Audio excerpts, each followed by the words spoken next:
రసం ఇడ్లీ అండి. రసం ఇడ్లీ కాంబినేషన్ ఎప్పుడన్నా తిన్నారా?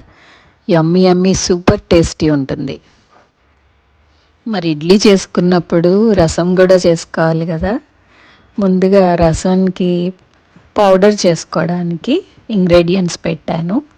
అవన్నీ గ్రైండ్ చేసుకుని పౌడర్ లాగా చేసుకుని ఉంచుకోవాలి.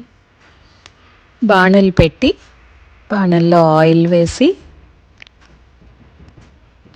ఆయిల్ వేడయ్యాక ఆవాలు, జీలకర్ర, మెంతులు వేసి కొద్దిగా వేగాక కొద్దిగా దంచిన వెల్లుల్లిపాయలు, ఎండుమిరపకాయలు, కరివేపాకు వేసి కొద్దిగా వేగనివ్వాలి.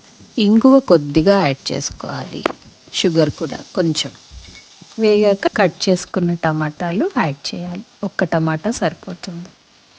అది కూడా వేగాక కొంచెం పసుపు, ఉప్పు వేసి మనం గ్రైండ్ చేసి ఉంచుకున్న పొడి కూడా యాడ్ చేసుకోవాలి. అది కూడా కొద్దిగా వేగాక కొద్దిగా కారం వేసుకుని తీసుకుని ఉంచుకున్న చింతపండు రసాన్ని కలుపుకోవాలి. అన్నీ యాడ్ చేసుకున్నాక చింతపండు రసం వేసిన తర్వాత దానికి సరిపడా వాటర్ కూడా యాడ్ చేసి కొద్దిగా మరగనివ్వాలి. అంతే, చారు రెడీ. ఇప్పుడు మనం చేసి ఉంచుకున్న ఇడ్లీని బౌల్లోకి తీసుకుని ఈ చారు వేసుకొని తింటే యమ్మీ యమ్మీ సూపర్ టేస్టీ రసం ఇడ్లీ.